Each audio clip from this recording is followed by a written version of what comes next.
The plain of Halmyros in the spring of 1311 was chosen ground.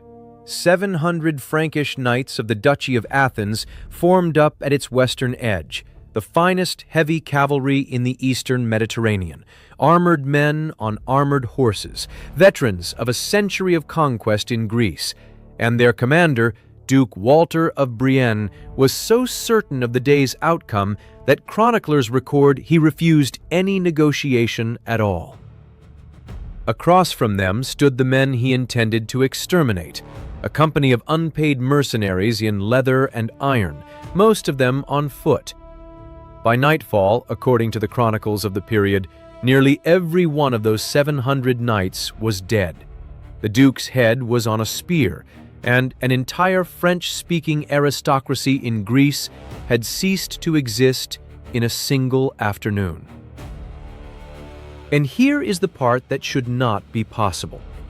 Within a few generations, the men who did this, arguably the deadliest fighting force in the Mediterranean world of their century, had been almost entirely written out of the story. Not defeated, not disbanded, erased. This episode is about them, and about the others like them, the soldiers so effective that the empires they humiliated could not afford to remember them honestly. There is a curse, reportedly still spoken in some Greek villages within living memory, that names these men directly, 600 years after they left. What that curse says, and why a nation kept saying it for 6 centuries about soldiers its own histories barely mention, is a question this episode will answer near the end. Because to understand the curse, you first have to understand what these men did. Here is exactly what this episode will lay out. First, the full story of the 6,500 mercenaries who destroyed the field armies of 2 empires back to back, ruled one of the most famous cities in the world for 7 decades, and were then reduced to a footnote in the histories of both sides.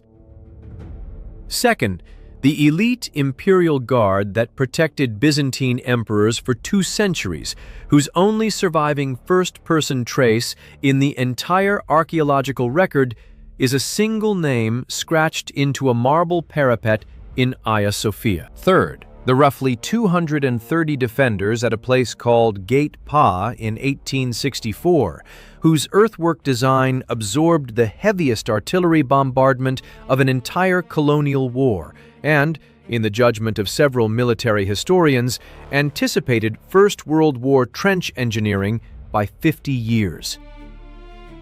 Fourth, the several thousand-strong women's corps of the Kingdom of Dahomey, whom French officers who fought them privately described in their own memoirs as the hardest soldiers in West Africa, and whom colonial administration later reclassified as palace ceremony. And fifth, the pattern underneath all of it, the 5 specific mechanisms by which history erases its deadliest soldiers, and the single thing every one of these forces lacked, the one asset that decides, more reliably than victory itself, whether an army is remembered at all. A brief note on method. This channel works from the margins of the record, from pay ledgers, muster rolls, and chronicles written in the language of the enemy, because for the forces in this episode, that is often all that survives.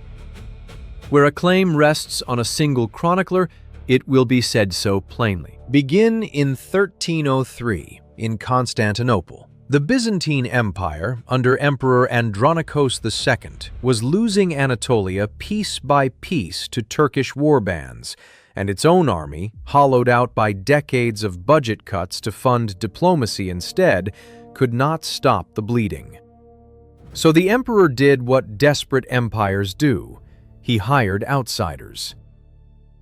The outsiders in question were the Catalan Company, roughly 6,500 veterans of the wars of Sicily, most of them Almogavars, light infantry from the frontier hills of Aragon and Catalonia, men raised in a permanent border war, who fought on foot with javelins and short blades against armored cavalry, and, according to contemporary accounts, won with disturbing regularity. Their commander was Roger de Flor, a former Templar sergeant turned mercenary admiral, a man the Byzantine court simultaneously needed and despised. The emperor's opening offer tells you everything about Byzantine desperation.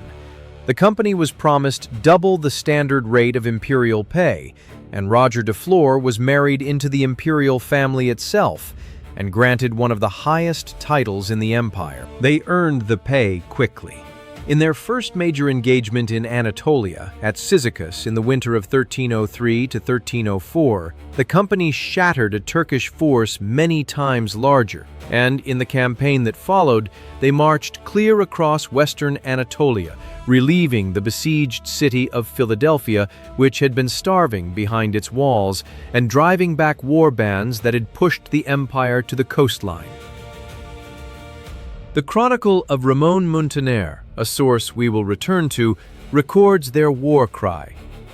Desperta ferro, awaken the iron, shouted as they struck their blades against stone until the sparks flew in the dark before an attack. Byzantine sources, notably the historian Pachymeres, confirm the substance while hating the men, describing a force that won battles the imperial army could no longer win, and then behaved in the reconquered provinces less like liberators and more like a weather system, extracting pay from the population when the imperial treasury predictably stopped sending it. That unpaid wage bill is where the story turns. By early 1305, the company was owed enormous arrears. The court in Constantinople had come to see its own mercenaries as a greater threat than the Turks, and the emperor's son and co-ruler, Michael IX, moved to solve the problem the Byzantine way. In April of 1305, Roger de Flor was invited to a banquet at Adrianople in the co-emperor's own residence, under the co-emperor's own guarantee of safety. During the feast, Allan mercenaries in Byzantine service killed him at the table, and in the days that followed, imperial forces massacred Catalan soldiers and camp followers across the region. Thousands of them, by the accounts of both sides. The court believed it had decapitated the company. It had instead created the single most consequential grudge of the 14th century Mediterranean. What followed is known in the sources as the Catalan vengeance, and the phrase is not rhetorical. The surviving company, perhaps a few thousand fighting men, fortified themselves at Gallipoli, formally declared war on the empire that had hired them, and when Michael IX marched against them with the main Byzantine field army in the summer of 1305, at Apros in Thrace, the outnumbered Catalans broke it. Contemporary accounts describe the imperial army effectively ceasing to exist as a fighting force, with the co-emperor himself wounded and fleeing the field. For roughly 2 years afterward, the company burned its way across Thrace and Macedonia so thoroughly that Byzantine writers used the devastation as a benchmark for calamity for generations. Then, having ruined one empire's heartland, they walked west, took service with the French Duke of Athens, Walter of Brienne, fought his wars for him, and when he too tried to dismiss them unpaid and assembled the chivalry of Frankish Greece to destroy them, they met him on that plain near Halmyros in March of 1311. The company chose lowland ground and, according to the chronicle tradition, flooded and softened the fields in front of their line so the great war horses of the Frankish charge foundered in the mud, where infantry with javelins and knives killed knights who could barely move. The Duke died. Almost his entire class died with him. The mercenaries took the Duchy of Athens for themselves and ruled it. The actual city of Athens, governed by a company of hill country infantry veterans for some 7 decades. into the 1380s. Now hold that record up to the light. 2 imperial field armies destroyed, a ruling aristocracy annihilated in an afternoon. Athens itself held for 70 years. By any tactical measure, this is one of the most effective fighting forces of its era, and yet outside of Catalonia, where they became a national legend, they occupy a few grudging paragraphs in the standard histories, remembered mostly as a plague that passed through. And that gap between what they did and what was written down is not an accident of survival. It is the predictable output of a machine, and the machine is worth understanding because it processed every force in this episode the same way.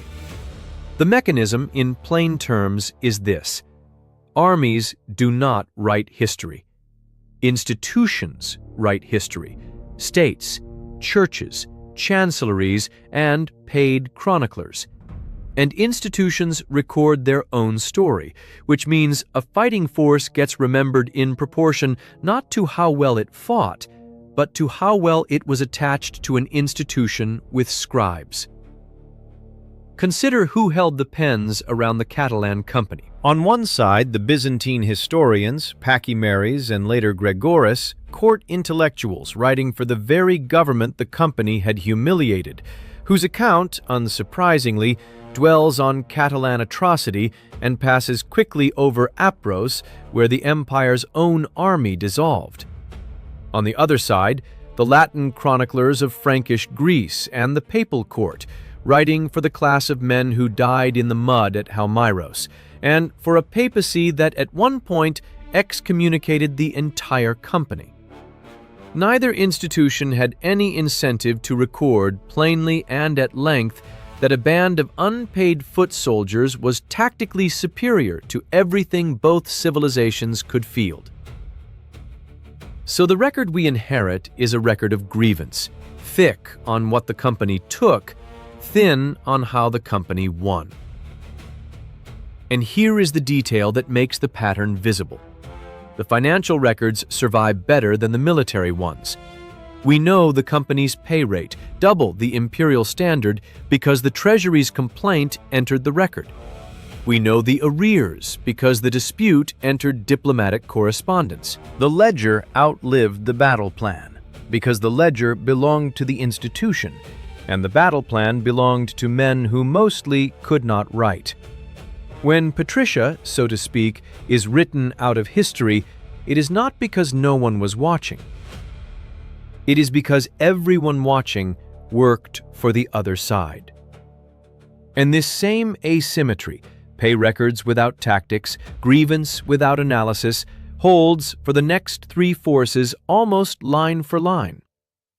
Take first the Varangian Guard, because they show the pattern operating even at the very center of an empire.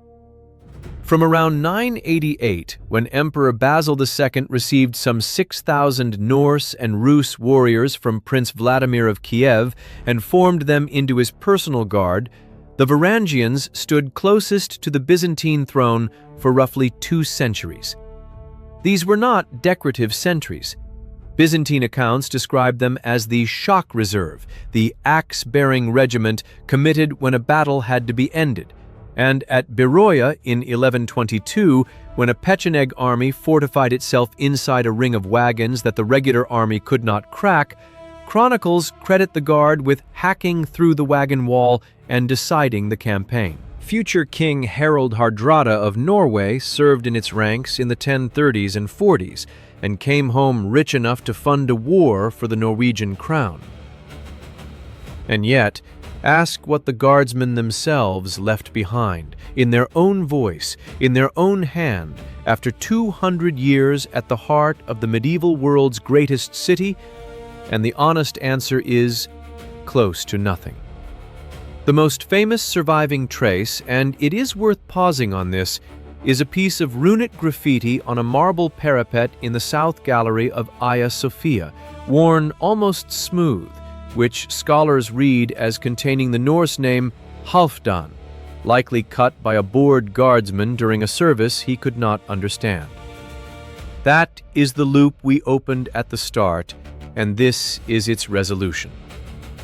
An entire elite corps, 2 centuries of it, and its only first-person monument is one man's name scratched during a sermon.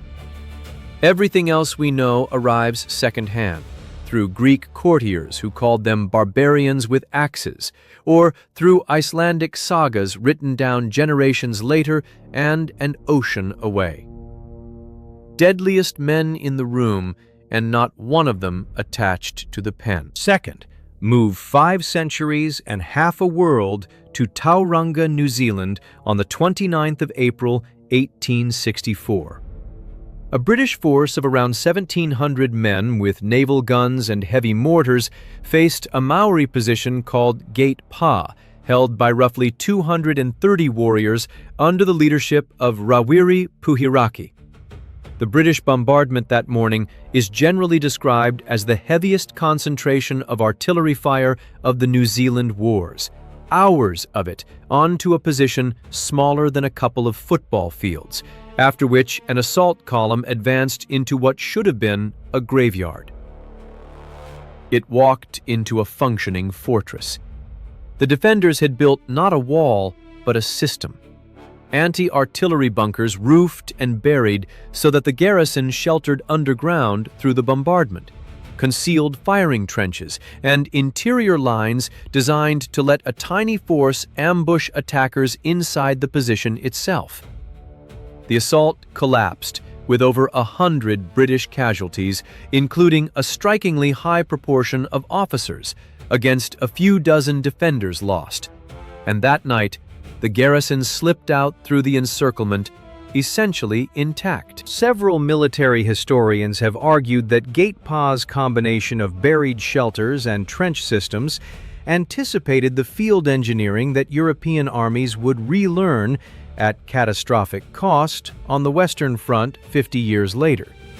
The engineering was not studied and canonized. It was, for the better part of a century, treated in the imperial record primarily as an embarrassing setback, avenged and superseded. And the men who designed it entered no staff college syllabus of their era. Third, West Africa. Through the middle of the 19th century, the Kingdom of Dahomey, in what is now Benin, maintained a corps of full-time women soldiers, known to Europeans as the Amazons, and in local usage often as the Agoji, expanded under King Gezo in the 1840s and 50s to a strength that European visitors estimated in the thousands. When France went to war with Dahomey, first in 1890 and then decisively in 1892–94, French Foreign Legion officers fought these women at close quarters, and the memoirs and reports some of them left behind are, read today, remarkable documents, describing an enemy that pressed bayonet charges home against modern rifle fire, and, in the private judgment of more than one officer, stood as the most determined infantry they had faced in Africa. The French won, as industrial armies generally did, and then the colonial account of the campaign did something instructive. It shifted register. The corps that official dispatches had treated as a battlefield problem was recast in later colonial literature as an exotic curiosity of a deposed court, ceremonial, sensational, half harem and half sideshow. The last veterans lived on into the 20th century almost invisibly, and one woman named Nawi, who reportedly claimed to have fought the French in 1892, is said to have died in 1979, having outlived the empire that erased her unit's professional reputation. 3 forces, 3 continents, 6 centuries apart, and the same signature every time.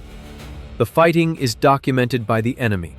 The excellence is conceded only in private, and the public record files the whole thing under nuisance, setback, or spectacle. So assemble the machine properly. 5 mechanisms of erasure, and every case in this episode runs on at least 3 of them. Mechanism 1. No state means no scribes. The Catalan Company had no chancellery, no court historian, no archive, so its story was custody of its enemies from the first day. The Varangians served a state, but as foreigners inside it, and Byzantine historiography recorded them as an instrument, not as men. When your institution does not employ writers, your victories are recorded by the people you defeated, which is roughly like having your biography written exclusively by your creditors. Mechanism 2. The humiliation filter. Institutions minimize what shames them. Byzantine chroniclers compress Apros, where the empire's field army broke, into brief and bitter passages, while devoting pages to Catalan plundering. British imperial accounts of Gate Pa emphasized the later engagement at Tiranga, where the tables were turned, so that the defeat could be narrated as a prelude to victory rather than as a lesson in engineering. The worse the beating, the stronger the institutional incentive to write around it.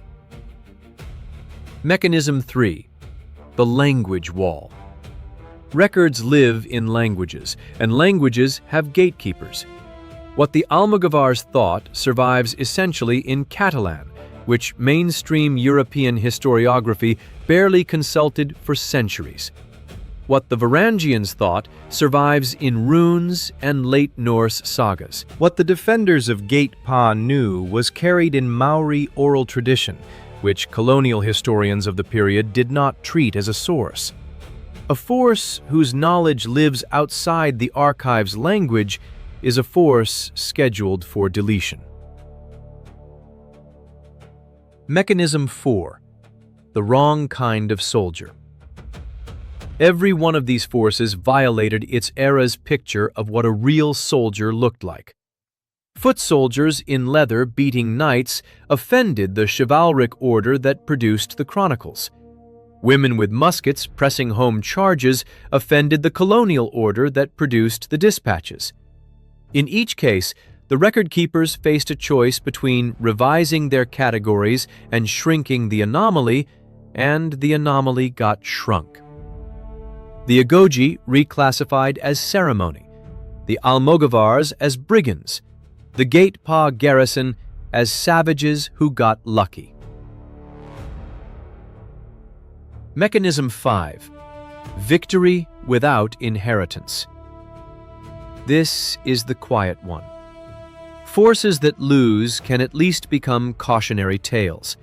But forces that win and then dissolve, leaving no successor institution to claim the credit, leave no one whose interests are served by remembering. The Catalan Duchy of Athens fell in the 1380s, and no state traced its lineage to it. The Varangian Guard faded after the catastrophe of 1204, and no regiment carried its battle honors. Dahomey itself was annexed. When there is no heir, there is no eulogy. And the deadliest soldiers of an age exit the record not with a verdict, but with a shrug. Which brings us back to the curse, and to the strangest survival in this entire story. Everything you have heard about the Catalan Company's inner life, the war cry, the sparks struck from stone, the view from inside the ranks at Halmyros, survives for one reason only. And it is not an institution.